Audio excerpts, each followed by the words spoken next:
Hi, good morning, my dear students. आज मैं आप सबों के लिए 12th का सबसे पहला चैप्टर लेकर के आया हूँ, इलेक्ट्रोस्टैटिक्स।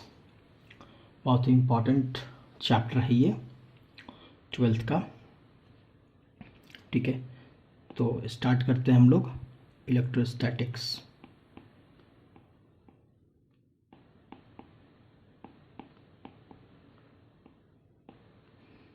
जैसा कि नाम से ही सजेस्ट हो रहा है, इलेक्ट्रोस्टैटिक्स दो वर्ड से मिलकर के बना हुआ है। पहला है हमारा इलेक्ट्रो और दूसरा है हमारा वर्ड स्टैटिक्स। यहाँ आप देखोगे तो इलेक्ट्रो का मतलब होता है चार्ज और स्टैटिक्स का मतलब होता है एट रेस्ट। कहने का मतलब ये हुआ कि इलेक्ट्रोस्टैटिक्स फिजिक्स का वह ब्रांच है जिसमें हम लोग इलेक्ट्रिक इफेक्ट का स्टडी करते हैं चार्ज के रेस्ट में रहते हुए, है ना। तो सबसे पहले हम लोग इसका इंट्रोडक्शन पार्ट लिख लें। The branch of physics which deals with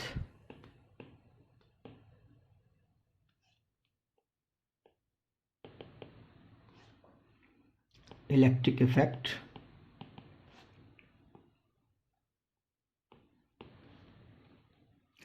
of a static charge is called electrostatics।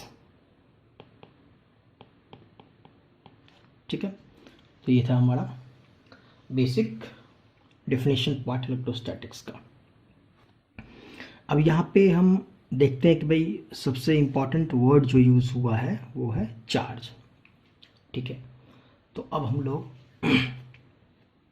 Electric charge के बारे में थोड़ी सी स्टडी करेंगे। इलेक्ट्रिक चार्ज, इलेक्ट्रिक चार्ज क्या है हमारा? इलेक्ट्रिक चार्ज किसी भी मटेरियल बॉडी का या पार्टिकल का वह प्रॉपर्टी है, और यह जो प्रॉपर्टी है या तो एक्वायर्ड हो सकता है या फिर उसमें नेचुरली पहले से ही हो सकता है, जिसके चलते यह क्या करता है, इलेक्ट्रिक और मैग्नेटिक इफेक्ट्स को या तो प्रोड्यूस कर सकता है या फिर एक्सपीरियंस कर सकता है। ठीक है, तो उसके बारे में हम लिखते हैं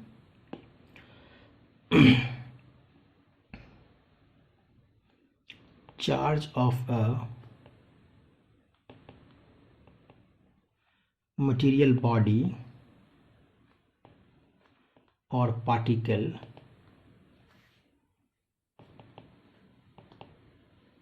is the property। अब ये प्रॉपर्टी क्या है हमारा? एक्वायर्ड और natural, due to which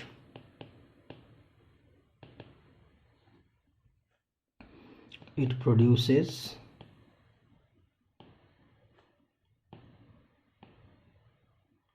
and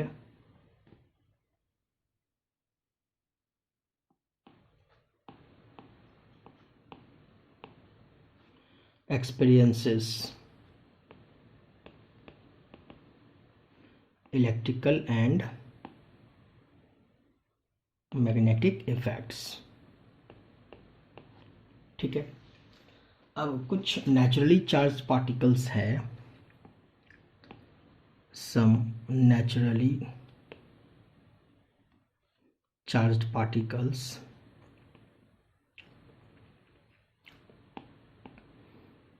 such as, कुछ नेचुरली चार्ज पार्टिकल्स हैं जैसे इलेक्ट्रॉन, प्रोटॉन और अल्फा पार्टिकल्स।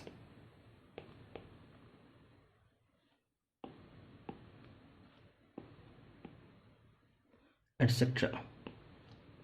ठीक है, अब चार्ज क्या होता है हमारा? चार्ज एक डिराइव्ड फिजिकल क्वांटिटी है। Charge is a derived physical quantity. ये डिराइव्ड फिजिकल क्वांटिटी कहने का मतलब क्या हुआ, ये फंडामेंटल फिजिकल क्वांटिटी नहीं है, बल्कि इसे हम डिराइव करते हैं। इसका एसआई यूनिट, चार्ज का एसआई यूनिट हमारा कूलम्ब होता है। सिंबल इसमें हम लोग कैपिटल सी लिखते हैं, ठीक है। स्मॉल यूनिट्स भी होते हैं चार्ज के, जैसे हम लोग मिली कूलम्ब, इसको क्या पढ़ते हैं, मिली कूलम्ब। मिली कूलम्ब जो कि होता है हमारा 10⁻³ कूलम्ब के बराबर। इसको हम लोग माइक्रो कूलम्ब पढ़ते हैं, माइक्रो कूलम्ब, जिसका मतलब होता है 10⁻⁻6 कूलम्ब, ठीक है। इसमें एक हमारा नैनो कूलम्ब भी होता है, इसको हम लोग पढ़ते हैं नैनो कूलम्ब, जिसका मतलब होता है 10⁻⁹ कूलम्ब, ठीक है।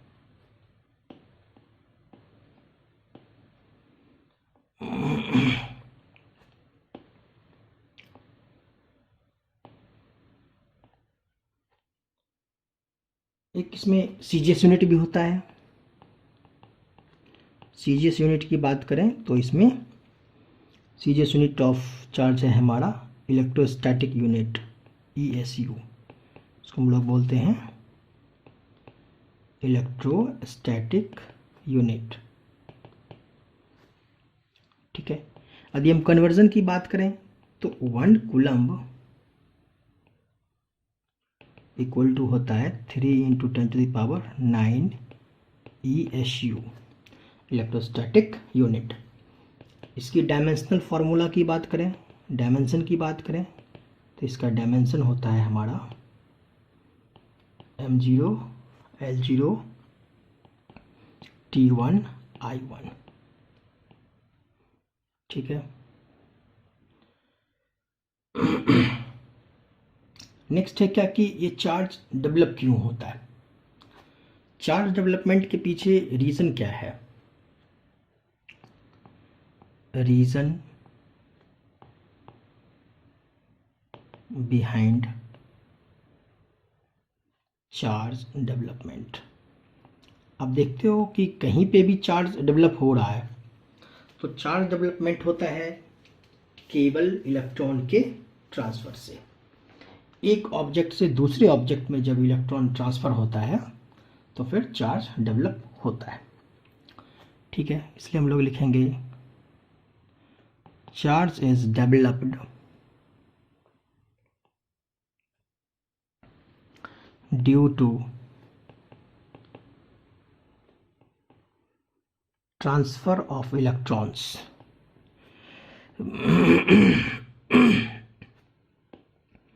due to transfer of electrons,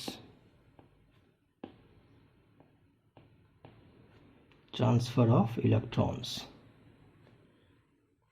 from one body to another, one body to another, ठीक है।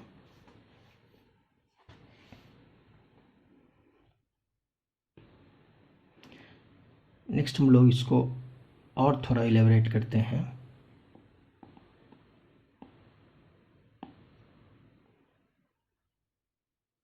चार्ज डेवलपमेंट के बारे में थोड़ा और अध्ययन करते हैं।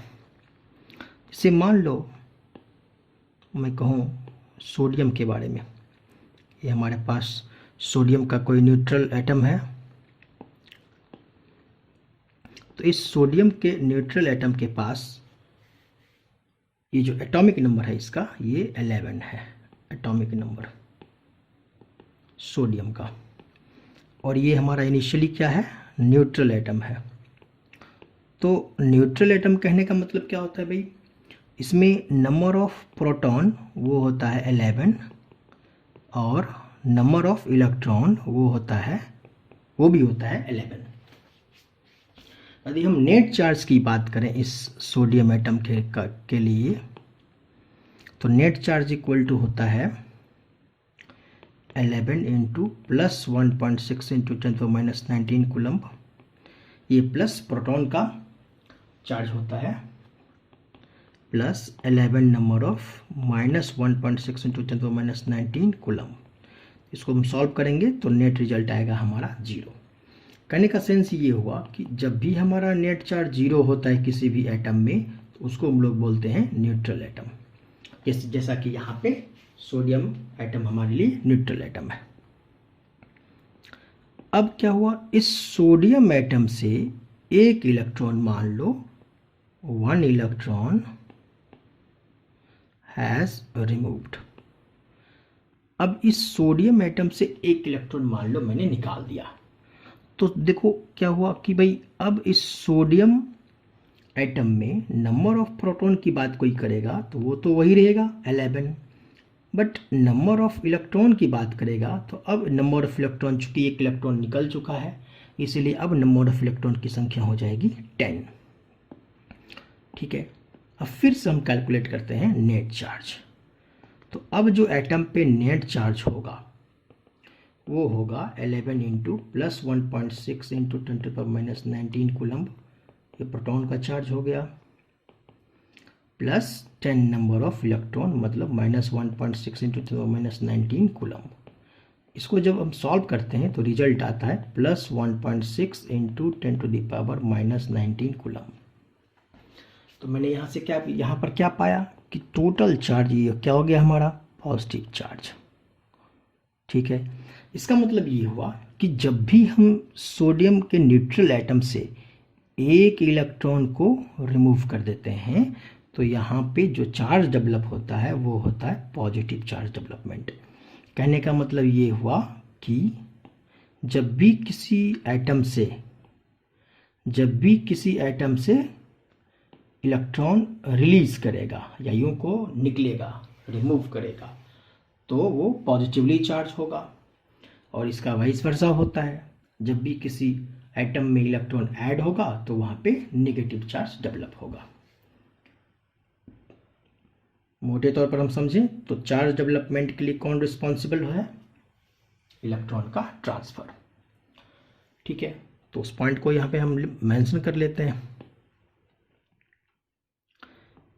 When an object loses electrons, then it acquires positive charge, and when an object gains electrons, then it acquires negative charge।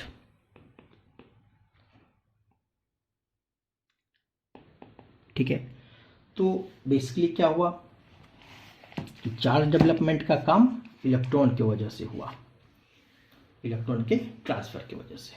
ठीक है, अब हम लोग नेक्स्ट पार्ट देखते हैं चार्ज के प्रॉपर्टी के बारे में। ठीक है, तो नेक्स्ट है हमारा properties of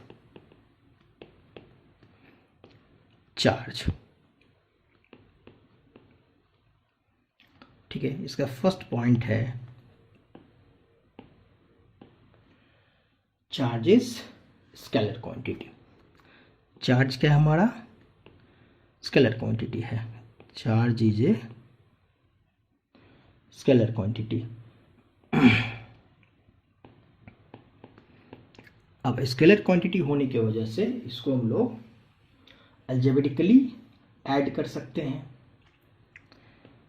so it can be added or subtracted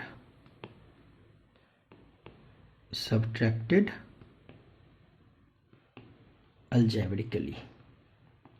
ठीक है, क्योंकि ये स्केलर क्वांटिटी है।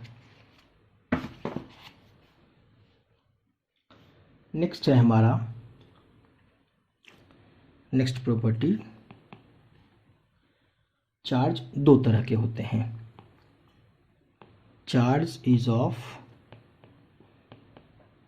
Two types. फर्स्ट है हमारा पॉजिटिव चार्ज एंड सेकंड है हमारा नेगेटिव चार्ज। ठीक है,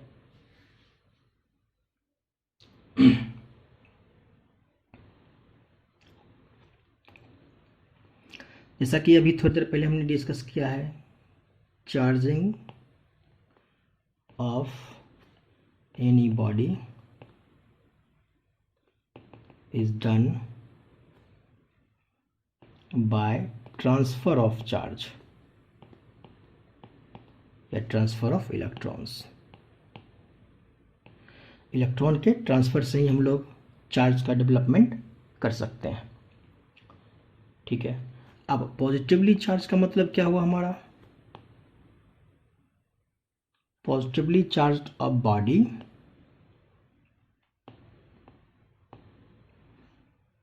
मीन्स लॉस ऑफ इलेक्ट्रॉन्स। करने का मतलब उस बॉडी से इलेक्ट्रॉन्स लॉस किया है। एंड नेगेटिवली चार्ज ऑब्जेक्ट का मतलब क्या होगा? Negatively charged body means excess of electron. इसमें क्या होता है हमारा? इलेक्ट्रॉन की संख्या ज़्यादा होता है, एक्सेस ऑफ इलेक्ट्रॉन्स, राइट। इसको हम और क्लैरिटी से समझें तो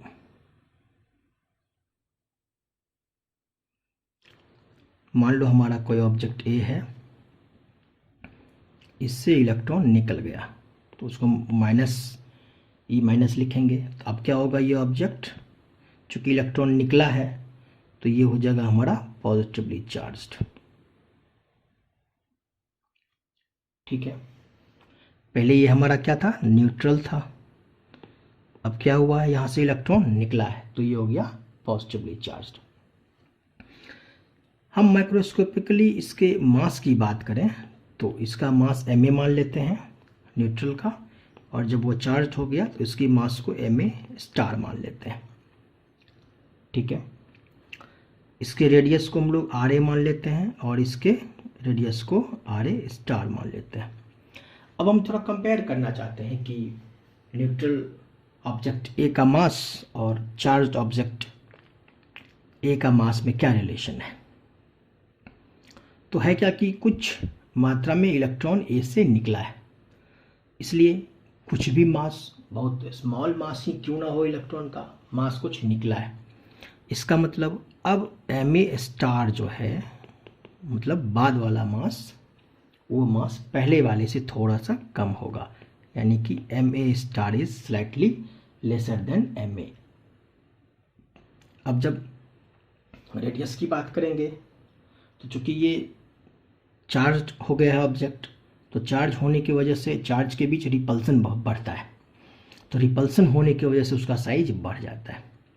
साइज बढ़ने की वजह से क्या होगा? हमारा ra स्टार का जो रेडियस होगा वो पहले वाले रेडियस से ज़्यादा होगा। ठीक है, तो ये दोनों रिलेशन अपने को ध्यान में रखना है कि भाई जब भी कोई ऑब्जेक्ट पॉजिटिवली चार्ज होता है तो उसका मास स्लाइटली घट जाता है और रेडियस स्लाइटली बढ़ जाता है। ठीक है, अब इसी तरह की गणना मान लो हम करते हैं निगेटिवली चार्ज के लिए। इस बार कुछ इलेक्ट्रॉन ऐड होंगे। मान लो पहले ऑब्जेक्ट का नाम बी था, अब इस पे क्या हुआ? कुछ इलेक्ट्रॉन्स ऐड हुए हैं तो प्लस ई माइनस लिख दिया जाए। तो कुछ इलेक्ट्रॉन्स ऐड हुए हैं तो क्या होगा? ये हो जाएगा नेगेटिवली चार्ज्ड। इलेक्ट्रॉन ऐड होने की वजह से ये हो गया नेगेटिवली चार्ज्ड। ये हमारा था न्यूट्रल। अब क्या हुआ? फिर से वही बात, मास ऑफ बी इधर और मास ऑफ बी इधर, स्टार इसको हम लोग बोलेंगे। रेडियस इधर बी का बी आर बी और इधर का रेडियस आर बी स्टार। अब इसके वैल्यूज़ को कंपेयर करेंगे तो कुछ इलेक्ट्रॉन्स इस पे ऐड हुए हैं, तो इलेक्ट्रॉन्स का कुछ ना कुछ तो मास होगा, माइक्रोस्कोपिकल लेवल पर ही सही। तो क्या होगा, इसका मास बढ़ जाएगा। इसका मतलब इस बार क्या होगा, M B star slightly greater होगा एम बी से, जबकि रेडियस फिर से वही बात होगी, चूंकि निगेटिवली चार्ज हुआ है तो चार्ज के बीच निगेटिवली चार्ज के बीच रिपल्सन होगा, इसलिए उसका साइज बढ़ जाएगा, इसलिए उसका रेडियस थोड़ा सा बढ़ जाएगा। यानी कि आर बी स्टार अभी भी वो आर बी से ग्रेटर होगा। ठीक है, तो ये रिलेशन अपने को ध्यान रखना है। ठीक है, तो ये था हमारा सेकंड इसका प्रॉपर्टी। नेक्स्ट प्रॉपर्टी पर चलते हैं। नेक्स्ट प्रॉपर्टी कहता है चार्ज इज कंजर्व्ड। चार्ज क्या होता है हमारा, कंजर्व होता है। तो जब हम कंजर्वेशन की बात करते हैं तो कंजर्वेशन हमेशा आइसोलेटेड सिस्टम के लिए लगता है। मतलब किसी भी आइसोलेटेड सिस्टम के लिए टोटल चार्ज, मतलब sum of positive charge negative charge, वो कांस्टेंट रहता है। जबकि उसके अंदर, सिस्टम के अंदर जो ऑब्जेक्ट्स हैं उसके आपस में चार्ज इधर उधर एक्सचेंज हो सकते हैं, क्रिएट भी हो सकते हैं, डिस्ट्रॉय भी हो सकते हैं। ठीक है, तो मान लो हम कोई चार्ज मान लेते हैं,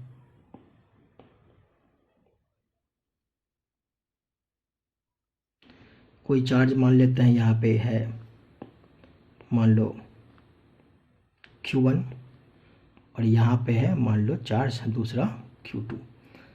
इस दोनों को मैं मान लिया सिस्टम, ये हमारा बन गया ये सिस्टम। और सिस्टम कैसा है, ये आइसोलेटेड सिस्टम है। अब क्या हुआ, तो अभी हम देखें तो Q नेट, सिस्टम का नेट चार्ज कितना है अभी, Q1 प्लस Q2। मान लो इससे Q2 से Q1 पे XE चार्ज आ गया, इधर से इधर XE चार्ज आ गया, तो क्या होगा, अब क्या हो जाएगा सिस्टम के इनसाइड, Q1 पे चार्ज हो जाएगा Q1 प्लस XE, और यहाँ पे क्या चार्ज बन जाएगा, Q1 माइनस XE इस सिस्टम के अंदर। तो अभी भी क्या है हमारा, अभी भी हम देखें तो नेट चार्ज क्या है, अभी भी हमारा नेट चार्ज देखेंगे तो वही रहेगा, दोनों को ऐड करने से फिर से हमारा आ जाएगा Q1 प्लस Q2। कहने का मतलब किसी आइसोलेटेड सिस्टम के अंदर चार्जेस क्या हो सकते हैं, क्रिएट हो सकते हैं, एक दूसरे पे ट्रांसफ़र हो सकते हैं, बट पूरी सिस्टम की जब हम बात करेंगे तो उस पर नेट चार्ज सेम रहेगा, वो कंजर्व रहेगा। ठीक है, तो उसको मैं शब्दों में लिख दूं, इन एन आइसोलेटेड सिस्टम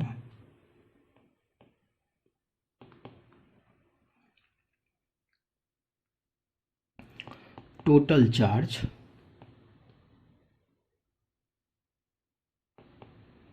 मतलब sum of positive and negative charges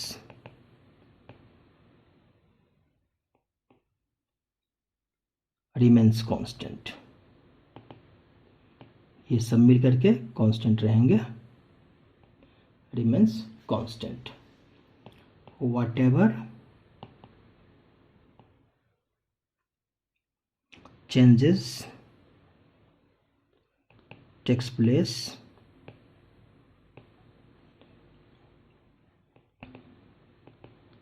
inside the system, मतलब सिस्टम के अंदर वो चार्जेस कुछ भी हो सकता है, बट एज ए होल बाहर में, मतलब पूरी सिस्टम के लिए नेट चार्ज वही रहेगा सेम। नेक्स्ट है हमारा चार्ज इज क्वांटाइज्ड, मतलब ये क्वांटाइजेशन ऑफ चार्ज की बात करता है।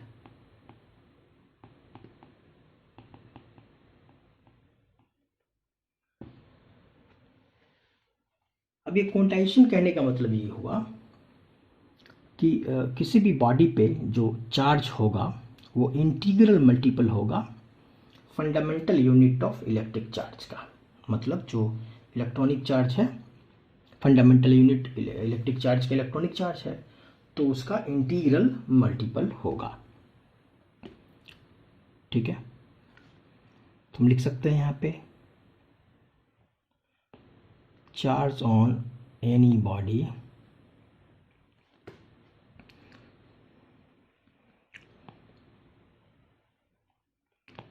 always exists in integral multiple of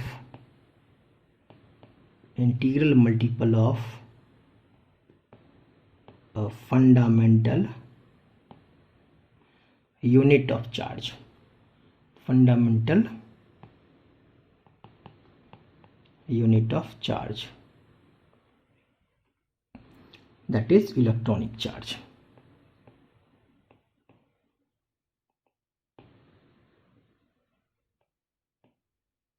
मतलब चार्ज ऑन एन इलेक्ट्रॉन।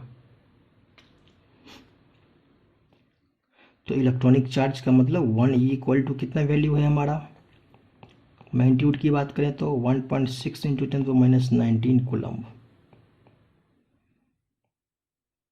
इसको और स्पेसिफिकली लिखें तो माइनस यहाँ पे लगा सकते हैं, चूँकि इलेक्ट्रॉन है उस पर नेगेटिव चार्ज होता है।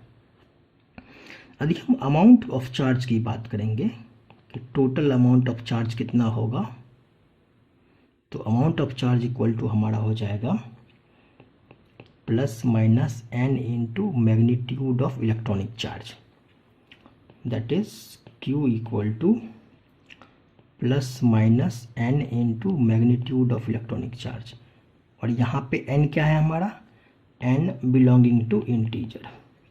n का वैल्यू हमेशा इंटीजर होना चाहिए। ठीक है, नेक्स्ट हम लोग देखते हैं इससे रिलेटेड कुछ क्वेश्चंस। क्वेश्चंस यहाँ पे कहता है कि क्या ऐसा संभव है कि किसी ऑब्जेक्ट पे चार्ज का वैल्यूज 3.2 इंटू 10⁻20 कूलम्ब हो और 4 इंटू 10⁻19 कूलम्ब हो। Is it possible by an object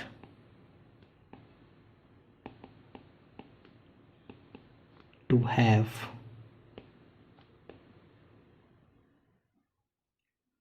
charge 3.2 into 10⁻20 coulomb and 4 into 10⁻19 coulomb? मतलब किसी ऑब्जेक्ट पर क्या यह चार्ज का अमाउंट होना पॉसिबल है या नहीं है, इसकी हमें जांच करना है। ठीक है, तो चलते हैं सॉल्यूशन पे। अभी जो हम लोगों ने प्रॉपर्टी पढ़ा उसी प्रॉपर्टी का इस्तेमाल यहाँ पे होगा। अमाउंट ऑफ चार्ज की बात करेंगे तो Q इक्वल टू हमने फॉर्मूला पढ़ा है NE। इसके लिए चेक करते हैं, मान लो तो चार्ज का वैल्यू दिया हुआ है 3.2 इंटू 10⁻20 कूलम्ब। इसका मतलब ये होना चाहिए N into E, electronic charge. Electronic charge होता है 1.6 इंटू 10⁻19 कूलम्ब। अब यहाँ से इसको हम लोग सॉल्व करें तो ये कूलम्ब कूलम्ब कैंसिल हो गया, 1.62 टाइम्स कैंसिल हो गया। इसको सॉल्व करते हैं तो यहाँ पे आएगा 10⁻1। इसका मतलब n का वैल्यू कितना आया, 2 इंटू 10⁻1 मतलब 0.2। अब यहाँ पे हमें क्या मिल रहा है, n इक्वल टू 0.2। ये तो इंटीजर तो है नहीं, ये हमारा इंटीजर तो है नहीं, does not belonging to integer. इसका मतलब यह पॉसिबल नहीं है, that is this is not possible. तो ये हमारा हो गया, ये पॉसिबल नहीं है। अब हम लोग इस चार्ज के बारे में चेक करते हैं क्या ये पॉसिबल है कि नहीं है। इसी फॉर्मूले का इस्तेमाल करेंगे, Q equal to N E का। इस पर Q का वैल्यू क्या रखेंगे, 4 इंटू 10⁻⁹ कूलम, और इधर N into electronic charge 1.6 into 1.6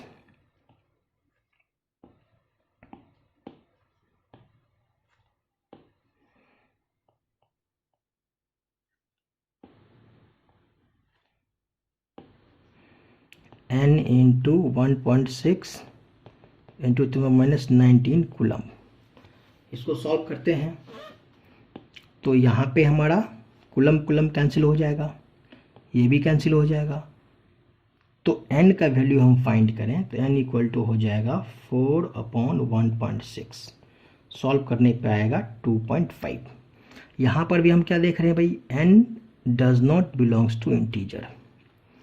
ये चीज़ यूँ ही हुआ, इसका मतलब ये भी पॉसिबल नहीं है। This is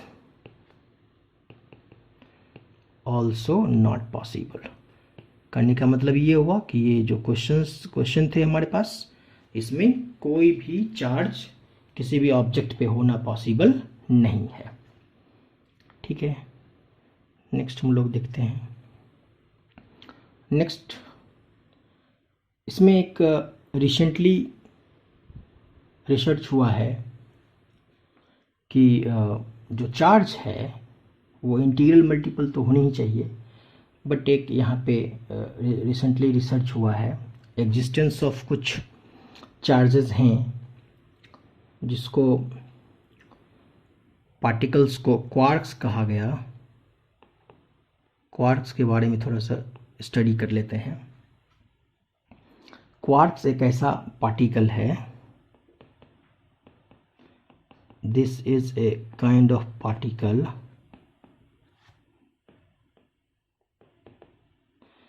which had charges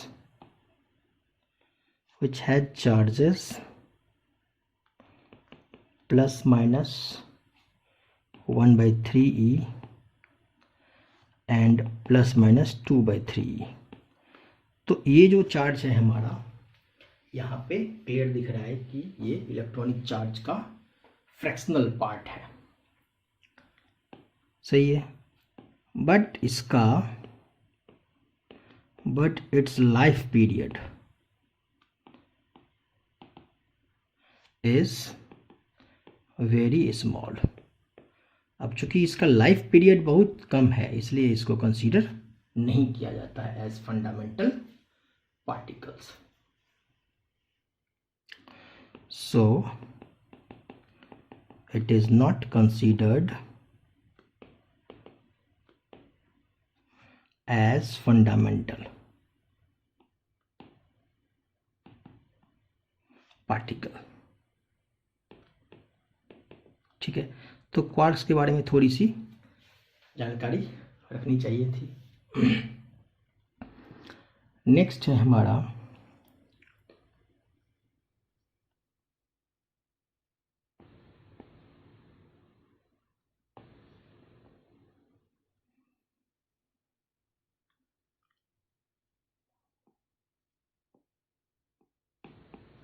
next property है कि like point charges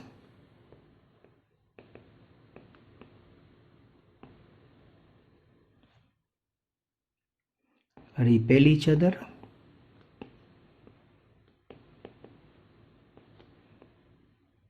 and unlike point charges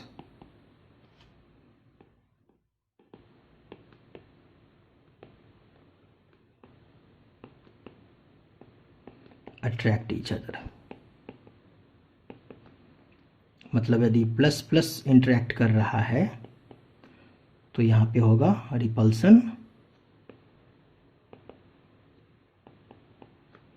और यदि माइनस माइनस इंटरेक्ट कर रहा है तो फिर से होगा रिपल्सन और यदि प्लस और माइनस इंटरेक्ट कर रहा है तब होगा अट्रैक्शन, अनलाइक चार्जेस हो गया। अब फिर से यदि माइनस प्लस इंटरेक्ट कर रहा है तो फिर से होगा हमारा अट्रैक्शन। ठीक है। नेक्स्ट हमारा प्रॉपर्टी है कि भाई चार्ज जो होता है वो ऑलवेज मास से एसोसिएटेड रहता है। कहने का मतलब ये हुआ कि चार्ज बगैर मास का संभव नहीं है। ठीक है। हाँ, मास बगैर चार्ज का संभव है। जैसा कि एग्जांपल है आपका फोटोन, न्यूट्रिनो, ये सब का रेस्ट मास 0 होता है, इसलिए उसका चार्ज भी नहीं होता है। ठीक है। तो वही है हमारा charge is always associated with mass, that is massless charge is not possible, but chargeless mass is possible। मतलब बगैर चार्ज के मास रह सकता है, बट बगैर मास के चार्ज पॉसिबल नहीं है। ठीक है। एग्जाम्पल में आप देख सकते हैं photon and neutrino has 0 rest mass, so these particles are chargeless।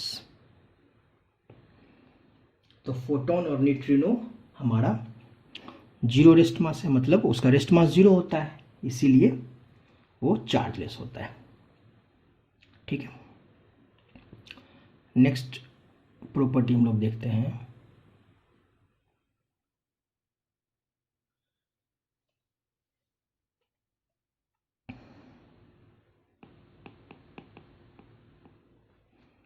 कहता है चार्ज जो होता है वो रिलेटिविस्टिकली इनवेरिएंट होता है। कहने का मतलब ये हुआ कि मास जिस प्रकार से आपको चेंज करता है वेलोसिटी आने की वजह से, मतलब यदि कोई मास मूव करना स्टार्ट करता है तो उसका मास इंक्रीज करता है, बट उसी प्रकार से चार्ज में ऐसी कोई चीज़ें नहीं होती है। चार्ज एक्चुअल में वेलोसिटी पर डिपेंडेंट नहीं होता है। तो वही है हमारा चार्ज इज रिलेटिविस्टिकली इनवेरिएंट। कहने का मतलब यह हुआ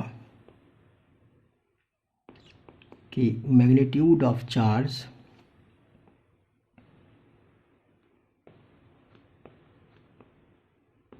does not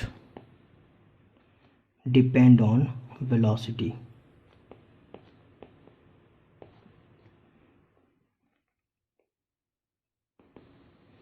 while mass depends on velocity। यदि हम आइंस्टाइन्स का इक्वेशन देखना चाहते हैं, Einstein's mass relativistic theory, m equal to क्या होता है formula, m0 upon 1 minus V square upon C square under root. m0 यहाँ पे क्या है हमारा रेस्ट मास, m क्या है हमारा मूविंग मास। यहाँ पे हम कह सकते हैं as v increases v square upon C square increases, so 1 minus V square upon C square under root decreases so m increases. कहने का मतलब जब भी कोई ऑब्जेक्ट मूव करता है तो उसका मास इंक्रीज कर जाता है, that is mass increases when it starts moving।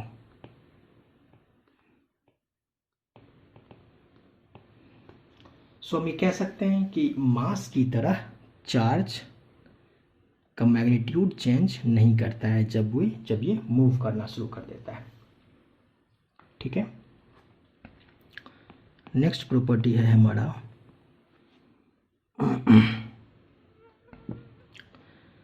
Charge at rest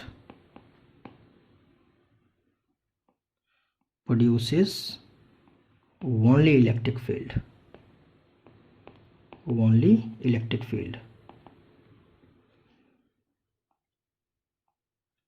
while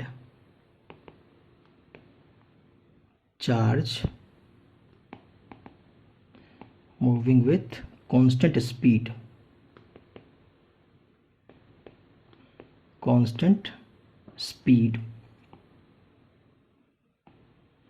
produces electric field as well as magnetic field।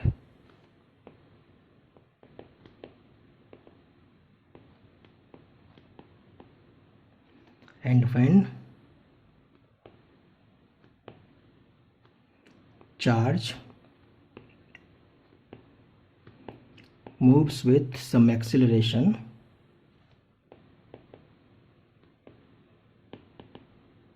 then it radiates as well।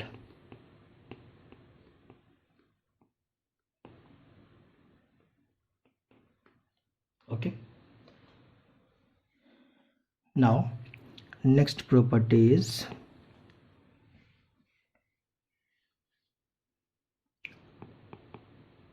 the true test of electrification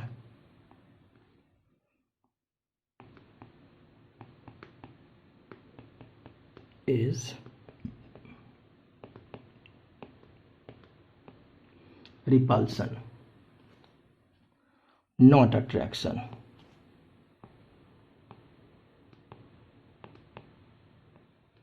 कहने का मतलब ये है कि electrification का जो true test होता है वो रिपल्सन की वजह से होता है, अट्रैक्शन की वजह से नहीं। Because due to induction process